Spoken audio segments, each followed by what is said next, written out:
This story is titled, She Suggested We Take a Break so she could date other men who were better than me. I agreed, but secretly filed for divorce and found a new girlfriend while she went crazy, realizing other men didn't want her. So she fabricated my paternity and demanded money. Sup, Reddit? Grab some pizza? Because this story gets absolutely insane. After 4 years of marriage, I realized I was nothing more than a backup plan for my wife. She had settled for me while screwing someone else in her mind the entire time. I made damn sure she regretted wasting my time. Here's what went down. My name is Tyler, and I'm 29 years old. I had been married to Luna, who's 28, for 4 years when this all happened.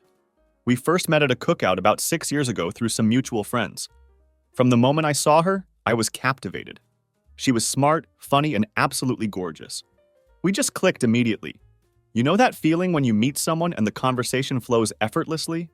It was like when Jim finally got with Pam on The Office, except apparently I was more like Roy and didn't know it yet. The dating phase felt perfect to me. We spent 2 solid years building what I genuinely believed was a deep, authentic connection. We traveled together to different cities, talked about everything under the sun, and discovered we had the same life goals and values. When I finally worked up the courage to propose, she said yes without any hesitation. Our wedding was exactly what we both wanted. Nothing too extravagant, just our families and closest friends celebrating what I thought was the real deal. The first few years of marriage were honestly great, or at least that's how I remember them now. We bought this beautiful house in the suburbs with my name on the deed. Thank God for that decision. Both of our careers were really taking off. I was advancing at my job and she was getting recognition in her marketing role. We were even talking seriously about starting a family together. I'm talking about the level of serious where we were looking at paint samples for the future nursery. We had developed these comfortable routines that actually worked well for us.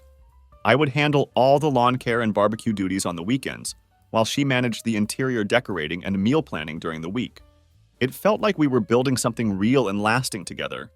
Looking back now, I realize I was the only one who felt that way. But then around 8 months ago, things started feeling off in ways that were hard to pinpoint at first. Luna began getting distant, and it wasn't obvious or dramatic. It was subtle enough that I questioned whether I was imagining things. She was always on her phone now, but not in the way that would immediately raise red flags. It was more like she would get a text message, and her whole face would light up with this genuine excitement I hadn't seen in months. Then, she would quickly put the phone away the moment I walked into the room, as if she had been caught doing something she shouldn't. I started noticing that she would be scrolling through social media on the couch, and then suddenly close whatever app she was using when I sat down next to her. During our conversations, I could tell that her mind was somewhere else entirely. I would be talking about work situations or making plans for the weekend, and she would just nod along with the appropriate responses. But her eyes had this distant, faraway look, like she was thinking about something, or someone, much more interesting than whatever I was saying. The physical intimacy between us started cooling off significantly too. We had always been pretty active in that department throughout our marriage, but suddenly we were down to maybe once every couple of weeks. Even when we did have sex, it felt completely different. She seemed like she was going through the motions rather than being present with me. I would try to initiate intimacy and she would have a headache or claim she was too tired or just say she wasn't in the mood. When we did manage to be together, it was like she was physically there but mentally checked out completely. I tried bringing up these changes a few times, asking if everything was okay at work or if something was stressing her out.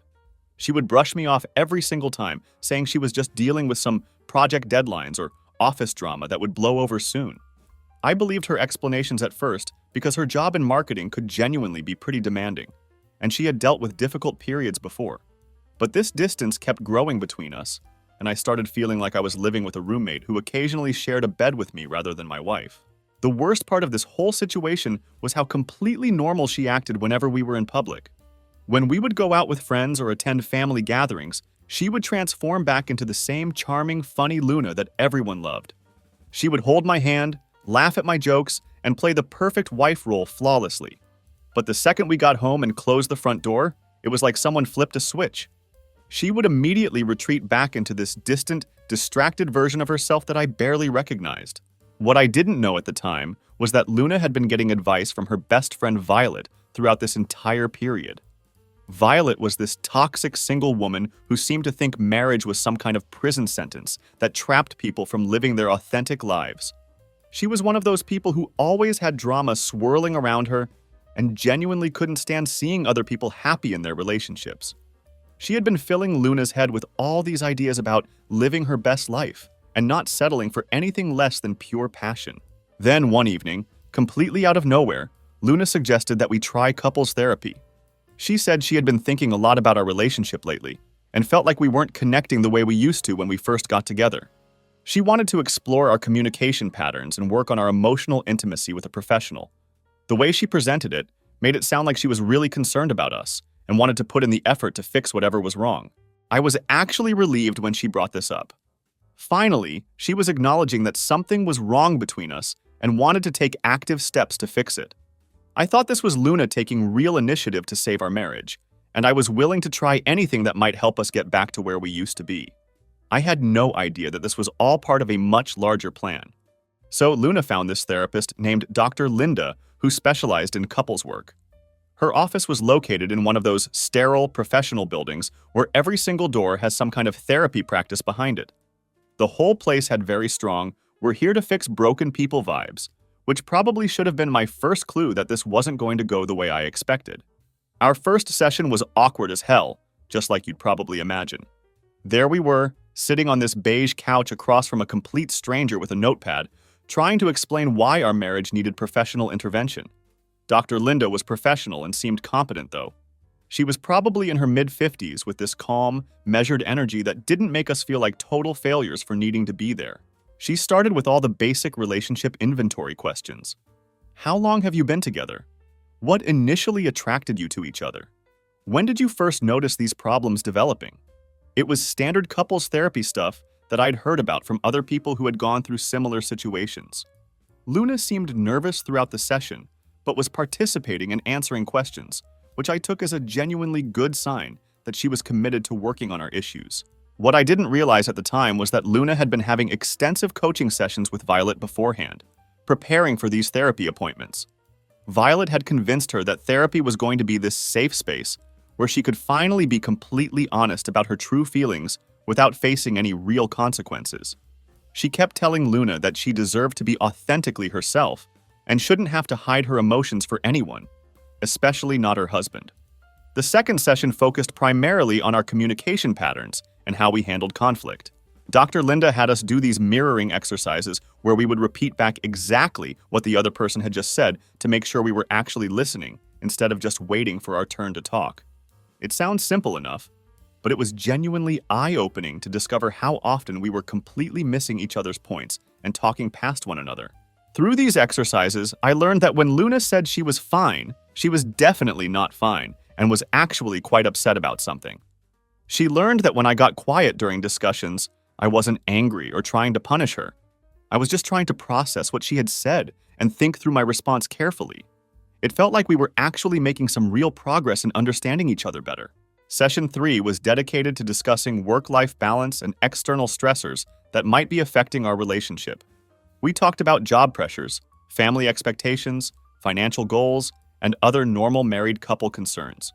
Luna opened up a bit about feeling overwhelmed at her marketing job and dealing with some difficult clients. I shared my concerns about us growing apart and how worried I was about the distance I'd been feeling between us.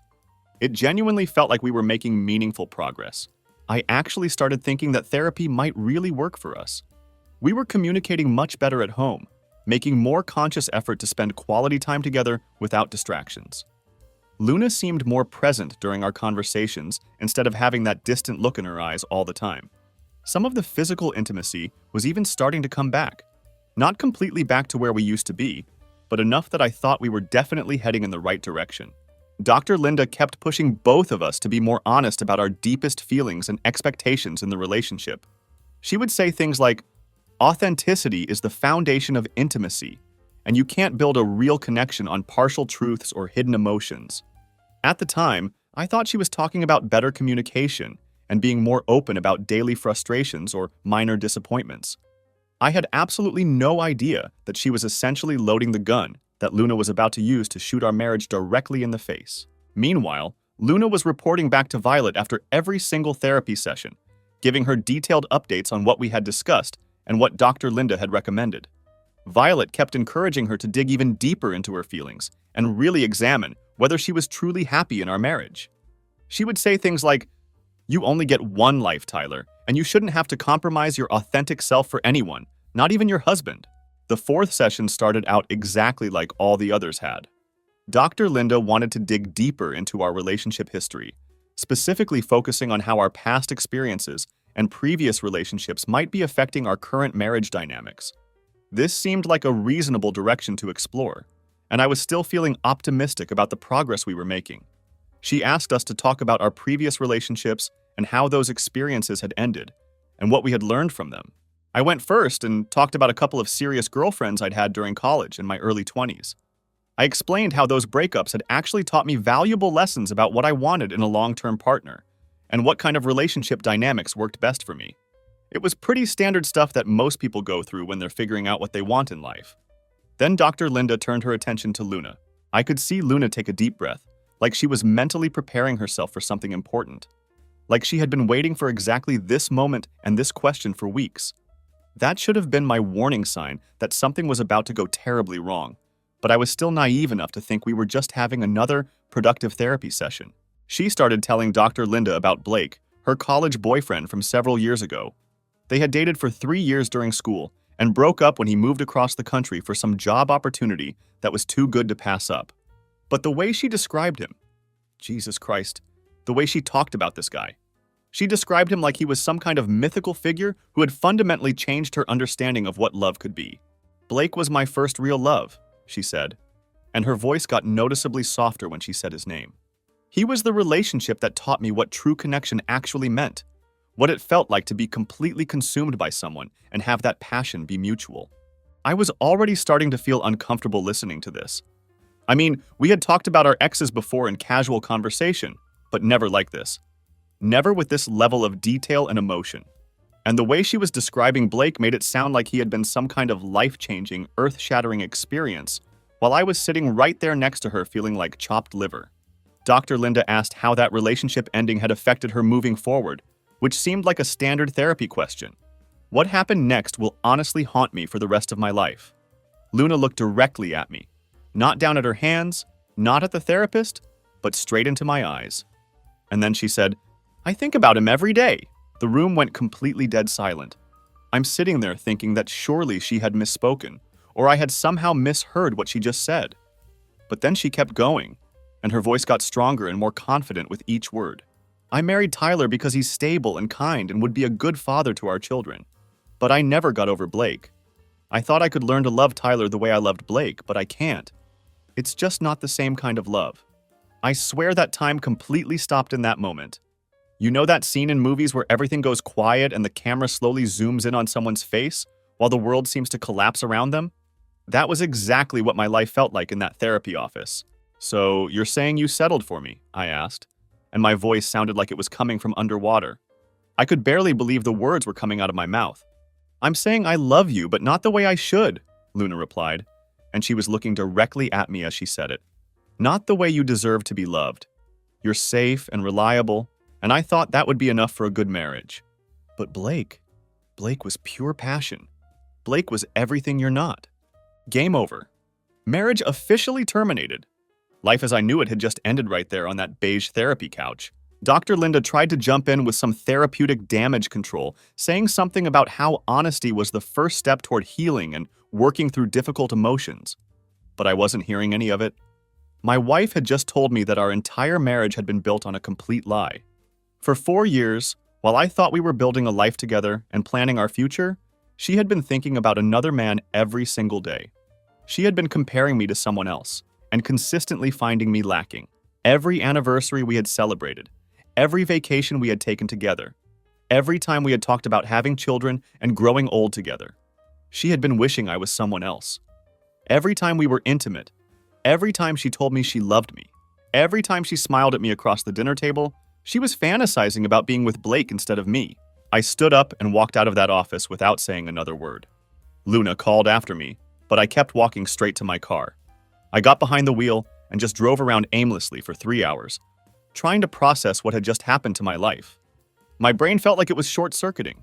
How do you even begin to understand that the person you've been married to for 4 years has never actually loved you the way you loved them. When I finally went home, Luna was waiting for me in the living room with this weird expression on her face. She didn't look guilty or apologetic like you might expect. She looked almost relieved, like she had finally gotten some huge weight off her chest and felt liberated by the experience. She tried to explain herself, saying that Dr. Linda had encouraged complete honesty and that admitting the truth was supposed to help us work through our problems as a couple. She said she felt genuinely liberated by finally being authentic about her feelings instead of hiding them. "I do love you, Tyler, just differently than I love Blake," she said, like this was supposed to make me feel better somehow. "Maybe we can figure out how to build something real from here, now that everything's out in the open and we don't have to pretend anymore." I told her there was absolutely nothing to figure out. If she had been thinking about another man every single day of our marriage, she had been emotionally cheating on me for 4 years straight. I deserved to be with someone who chose me first, not someone who settled for me because I was the safe, practical option when her first choice wasn't available. That's when Luna got defensive. Really defensive about the whole situation. "You're being dramatic and overly sensitive," she said, and the dismissive tone in her voice was unbelievable. "Lots of people marry someone different from their first love. That's called being mature and practical about relationships. I chose you for good, solid reasons." "Good reasons?" I asked, and I could feel the sarcasm dripping from my voice. "Like what, my credit score?" "Don't be ridiculous," she shot back. "I chose you because you're stable and responsible. You'd be a good provider and an excellent father to our children. That matters way more than some juvenile obsession with passion and romance." The sheer entitlement in her voice was absolutely unbelievable. She was talking about marrying me like it had been some kind of calculated business decision, and I should apparently be grateful that she had made the practical choice. Like I should be thankful that she had evaluated my qualifications and decided I met her standards for a reliable husband. That weekend, I called my brother Kevin and told him everything that had happened in therapy. Kevin is 3 years older than me and has absolutely zero filter when it comes to calling out stupidity, especially when it involves someone messing with his family. "Wait, let me get this straight," he said, and I could hear the disbelief in his voice. "She suggested therapy so she could officially tell you that you're basically her participation trophy husband." "Pretty much," I confirmed. "And she thought you'd be cool with that arrangement?" "Apparently so." "Bro, your wife might actually be clinically insane," Kevin said. "Like genuinely, certifiably insane. You need to leave her immediately." Leave it to Kevin to sum up the entire situation perfectly in just a few sentences. But I wasn't done getting kicked in the teeth yet because Luna's grand plan was apparently just getting started. After Luna's therapy confession, I knew exactly what I needed to do with my life. While she was at work the following Monday, I called a divorce attorney and got the legal process rolling. North Carolina is a no-fault divorce state, so I didn't have to prove anything beyond irreconcilable differences. Since we didn't have any children and the house was solely in my name, the attorney told me it should be a pretty straightforward process. Luna had been acting like her authentic confession was some kind of major breakthrough that would somehow bring us closer together as a couple. She kept trying to have these deep, meaningful conversations about our new foundation of honesty and how we could build something real now that all the cards were on the table. Meanwhile, I was quietly planning to completely blow up her entire world. The divorce papers were ready by Thursday. I had them served to her at work right in the middle of her weekly team meeting. I figured if she wanted to be dramatic about our relationship, I'd give her some real drama to work with. I was at my brother Kevin's place when Luna called me after being served the papers. I could hear her screaming through the phone from across the room. That's how loud and hysterical she was being. "What the hell is this, Tyler?" she shouted into the phone. "Divorce papers," I said as calmly as possible. "I thought that was pretty obvious from the official legal documents." "You can't just divorce me like this. We're in therapy. We're working on things together." "No, Luna," I replied. "You confessed to thinking about another man every single day of our marriage. There's absolutely nothing left to work on." She completely lost it at that point. She started crying hysterically and ranting about how I was being rash and impulsive, not giving the therapeutic process a real chance to help us. She said therapy was supposed to help us work through difficult emotions together, not end our marriage. I was being honest like the therapist told us to do. You can't punish me for being honest about my feelings. She genuinely thought that admitting she had settled for me was some kind of gift that I should be grateful for. Kevin grabbed the phone from me at that point. "Hey, Luna, it's Kevin. Quick question. Are you actually surprised that telling your husband he's your second choice didn't go over well with him?" "Don't interfere between us, Kevin. This is between me and Tyler." Not anymore, it's not, Kevin shot back.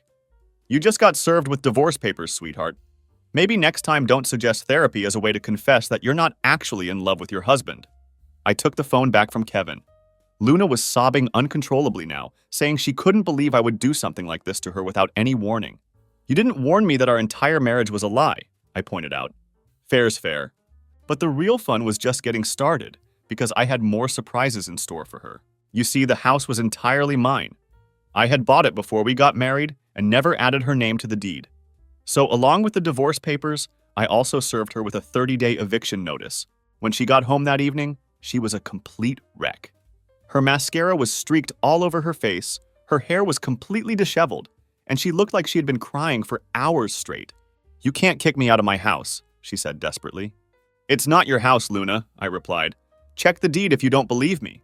She started ranting about how cruel and heartless I was being, how she had nowhere to go, and how I was completely destroying her life over what she called one mistake in therapy.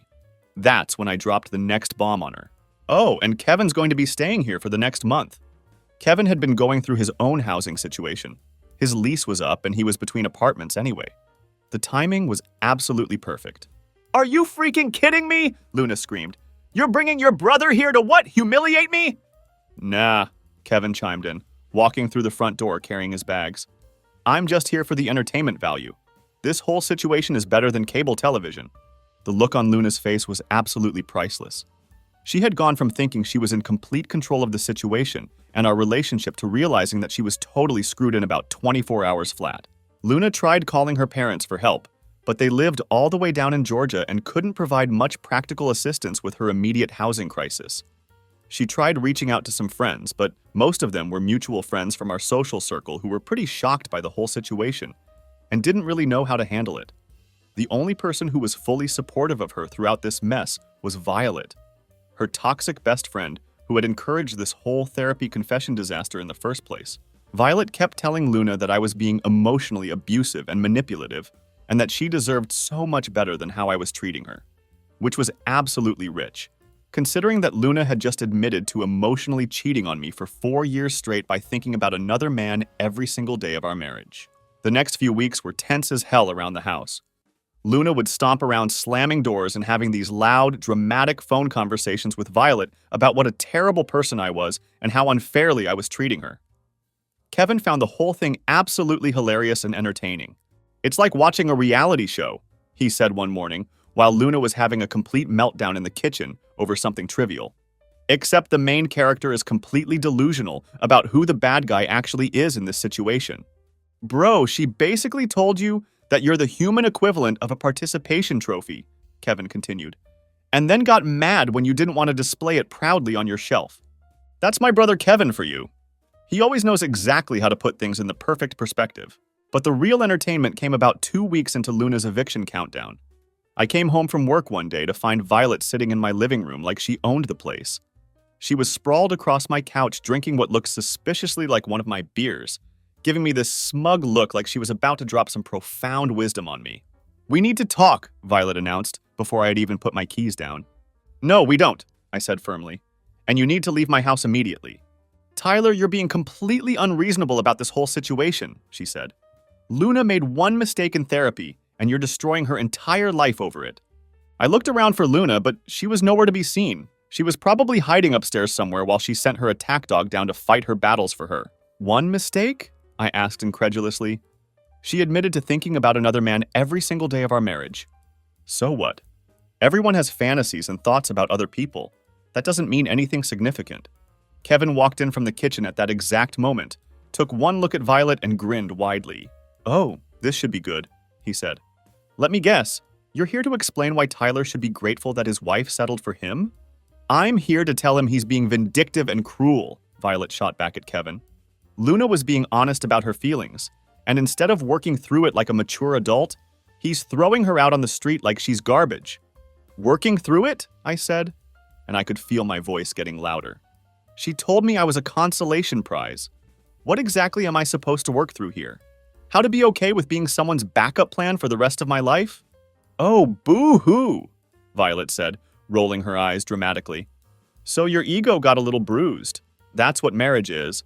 Compromise and accepting that you're not perfect and neither is your partner. Kevin sat down across from her with this huge grin on his face. Lady, I gotta ask, are you actually this stupid?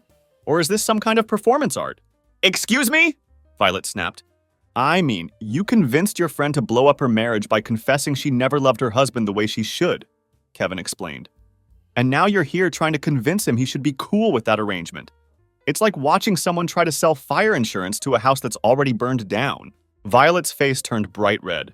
Luna does love Tyler. Just because it's not some fairy tale romance doesn't mean it's not real love. You're absolutely right, I said. It's not a fairy tale. It's not even a participation trophy at this point. It's more like a tax write-off, something you keep around because it's useful and practical. That's not fair, Violet protested. What's not fair, Kevin chimed in, is your friend wasting 4 years of my brother's life while she fantasized about someone else. What's not fair is her suggesting therapy as a way to drop that bomb on him. And what's really not fair is you sitting in his house, drinking his beer, trying to make him feel bad for having some basic self-respect.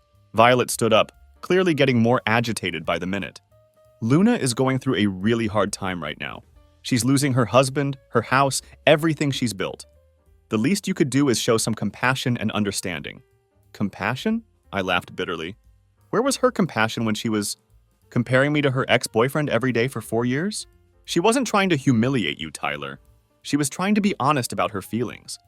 Violet, I said, standing up and walking toward the door. Get out of my house right now. What? You heard me. Get out now. You can't kick me out. I'm Luna's friend, and I'm trying to help. This is my house, and I can kick out whoever I want, I said firmly. And right now, I want you out. Kevin was absolutely cracking up at this point. Oh man, this is beautiful! Just then, Luna came running downstairs, probably having heard the entire conversation from wherever she had been hiding. What's going on? She demanded. I'm kicking your friend out of my house, I said simply. You can't do that. You can't kick out my friends. Watch me, I said, opening the front door wide. Violet, you have 30 seconds to get out before I call the cops for trespassing. Violet looked back and forth between me and Luna, clearly expecting Luna to do something to intervene on her behalf. But what could Luna possibly do? It was my house, and she was already being evicted herself. She had no power or authority to invite people over or protect her friends from being kicked out. This is completely insane, Violet shouted as she grabbed her purse and headed toward the door. Luna, you don't have to put up with this kind of abuse. Abuse? Kevin said from the couch. Lady, you're sitting in a divorced man's house telling him he should be grateful his wife never loved him. If anyone's being abused here, it's our eardrums from listening to your nonsense. Violet stormed out, but not before turning back to shout one final piece of advice. Luna, call me later. We'll figure this out together. After the door slammed shut, Luna immediately turned on me with fury in her eyes. That was completely unnecessary and cruel. Violet was just trying to help, and you and your brother are both horrible people, Luna shouted before stomping back upstairs to her temporary bedroom. Kevin looked at me and grinned widely. Bro, I haven't had this much fun since college. Your ex-wife and her friend are like a comedy duo, except they don't realize they're the joke. But Luna wasn't done with her surprises yet, because apparently admitting she never loved me wasn't enough drama for one divorce. She had one more grenade to throw into this whole mess. About 2 weeks into our lovely post-divorce papers living situation, Luna started acting different again. Not devastated and crying different like she had been since I served her with the papers, but more like excited and energetic different. She was back to being completely glued to her phone, but now she was being extra sneaky about it. She was taking phone calls outside in the backyard, texting in the bathroom with the door locked, that kind of suspicious behavior. Both Kevin and I noticed this change in her behavior immediately. Your wife's definitely up to something, Kevin said one evening while we were grilling burgers in the backyard. Luna was inside having what sounded like a very animated and excited phone conversation. Ex-wife, I corrected him. And yeah, she's probably calling Blake, the legendary college boyfriend who ruined her for all other men. That's the one. Want me to find out what she's actually up to? Kevin used to do some private investigation work before he got into construction, so old habits die hard with him. Nah, I don't care what she does, I said. She's got 2 weeks left here, and then she's not my problem anymore. But Kevin was genuinely curious, and when Kevin gets curious about something, things tend to get very interesting very quickly. Sure enough, a few days later, Luna announced that she was going to visit her college friend Emma for the weekend. Except Luna looked way too excited for what should have been a casual friend visit. She spent over 2 hours getting ready, packed her overnight bag like she was going on some kind of romantic getaway, and was practically bouncing with excitement when she left the house.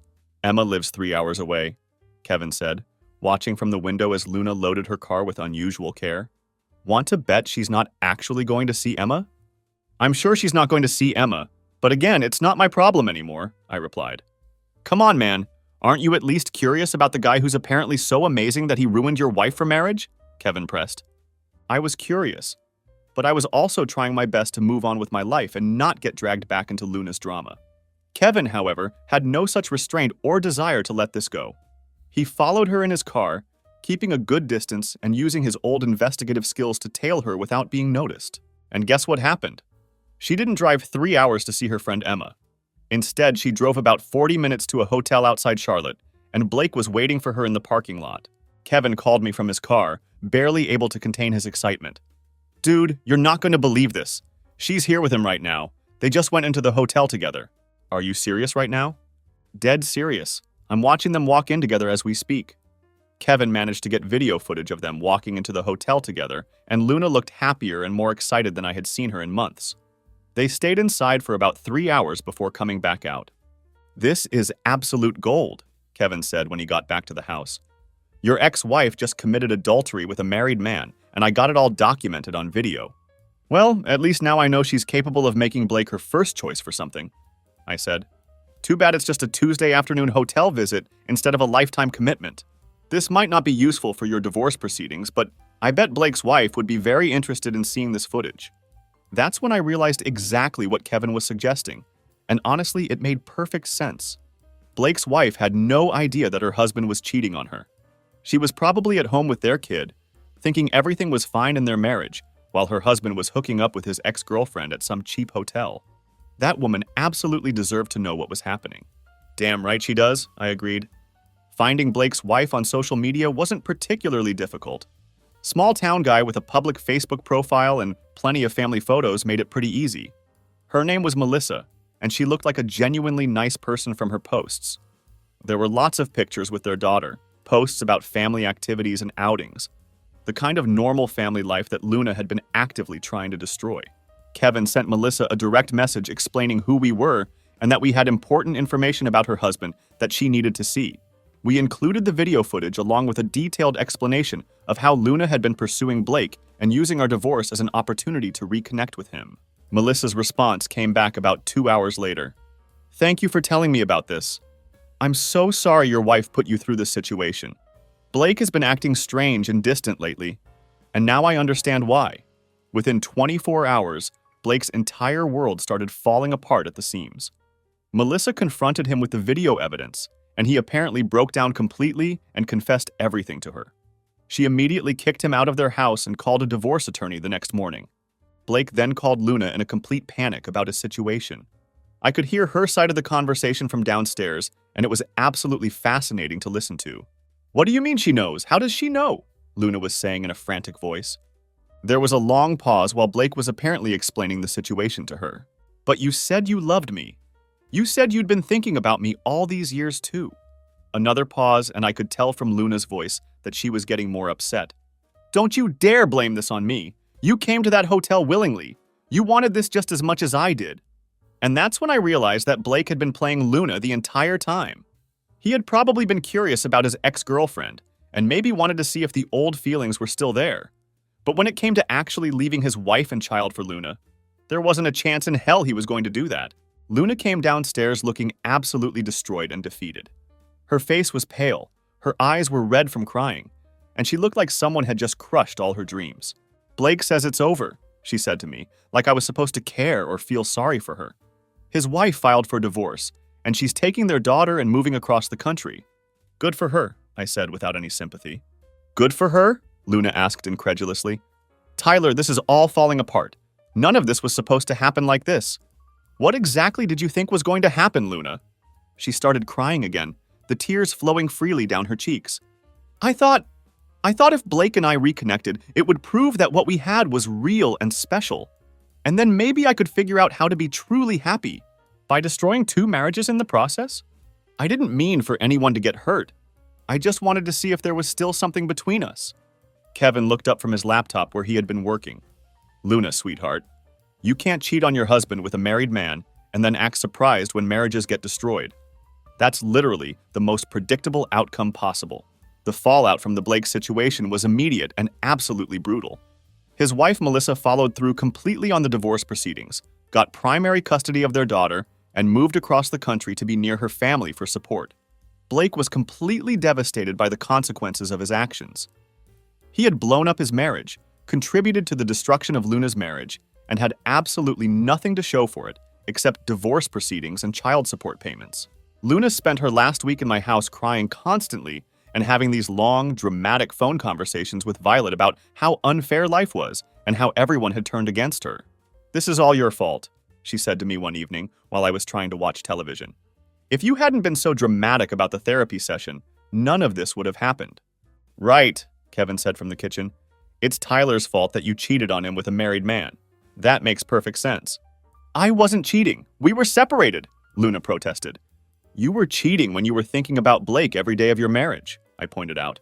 "The hotel was just making it physical." Luna moved out of my house right on schedule, finding a small apartment across town that she could barely afford on her salary alone. I thought that would finally be the end of our story. The divorce was proceeding smoothly, our assets were being divided according to the prenup, and I was finally starting to feel like I could move on with my life. I was completely wrong about that. 3 months after the divorce was finalized, Luna called me completely out of nowhere. She was crying hysterically and asked if she could come over to my house to talk about something important. I almost said no immediately, but something in her voice made me think this was genuinely serious and not just another attempt to manipulate me. When she showed up at my place, she looked absolutely terrible. She had lost a significant amount of weight, her hair was unwashed and messy, and she had that hollow-eyed look of someone who hasn't been sleeping properly for weeks. She sat down on my couch and just stared at me for several minutes before finally finding the words to speak. "I'm pregnant," she said quietly. My first thought was complete confusion about why she was telling me this information. We had been divorced for 3 months and hadn't been intimate for much longer than that. Then the timeline hit me, and I realized exactly what she was really saying. "Is it Blake's?" I asked, though I already knew the answer. She nodded, tears streaming down her face. "I called him 5 times before he finally answered his phone.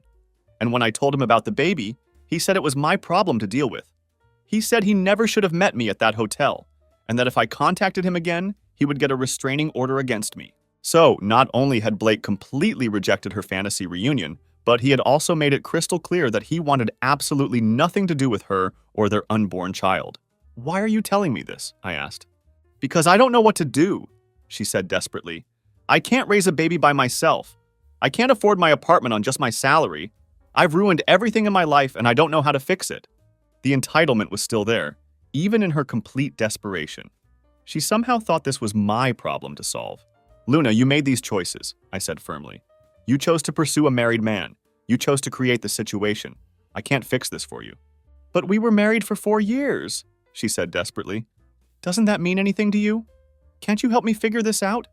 I told her that our marriage had meant everything to me, which was exactly why I divorced her when I found out it had meant nothing to her. She had made it abundantly clear that I was never her first choice, and now that her first choice had rejected her completely. She couldn't come running back to me for support. She begged me to reconsider, saying she had learned her lesson and realized how good our marriage had actually been.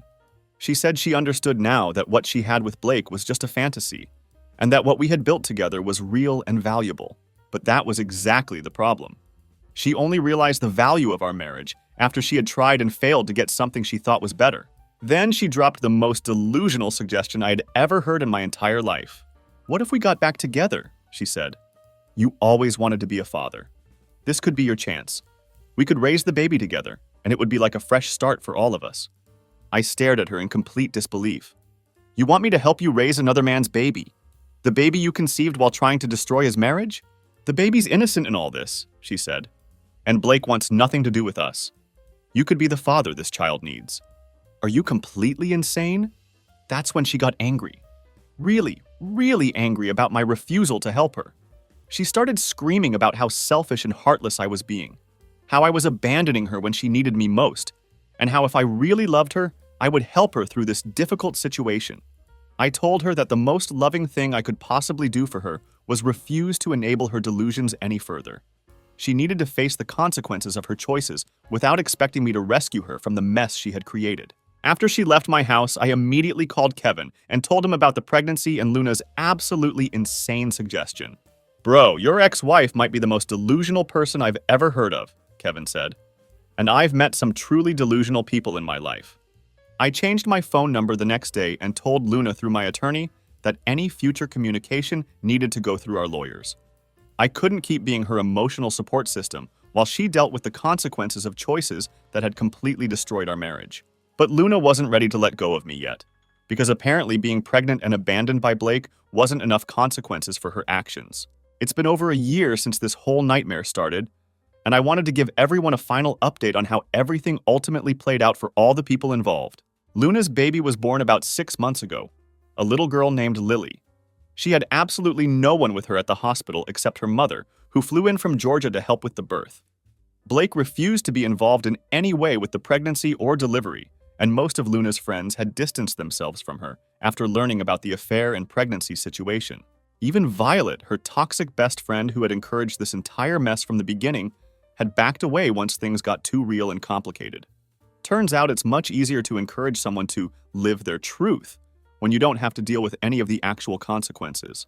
Luna is currently living in a tiny one-bedroom apartment, struggling with single motherhood while trying to maintain her job and manage the overwhelming debt she accumulated. She had to sell her car to cover expenses and now relies on public transportation. The court did order Blake to pay child support, but he lost his high-paying job after his divorce and is now working at a much lower-paying position. Between supporting his first daughter and dealing with his own legal fees from his divorce, there's not much money left over for Luna. Meanwhile, I've been doing absolutely great. I started dating someone new about 4 months ago. Her name is Nicole, and she's an elementary school teacher I met through a mutual friend.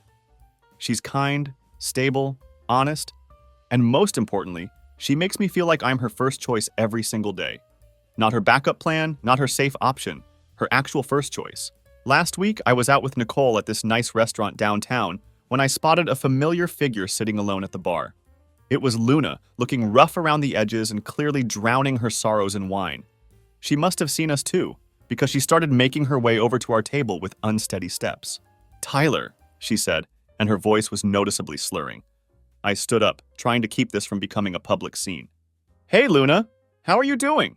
She looked at Nicole, then back at me, and I could see the wheels turning in her head as she processed what she was seeing. Are you dating someone?" Luna asked, staring at Nicole. "Luna, this is Nicole," I said, trying to keep things civil. "Nicole, this is my ex-wife, Luna." Nicole was polite but maintained a cool distance. "Nice to meet you." Luna stared at Nicole for a long, uncomfortable moment, then turned back to me with desperation in her eyes. "We need to talk," she said urgently. "If you have anything to say, you can say it here," I replied. "How could you move on so fast?" she demanded, her voice getting louder. "What we had was special." "What did you think was going to happen, Luna?" "But I thought maybe when you saw how hard things have been for me, you might reconsider our situation. I thought maybe you'd realize that we were actually good together."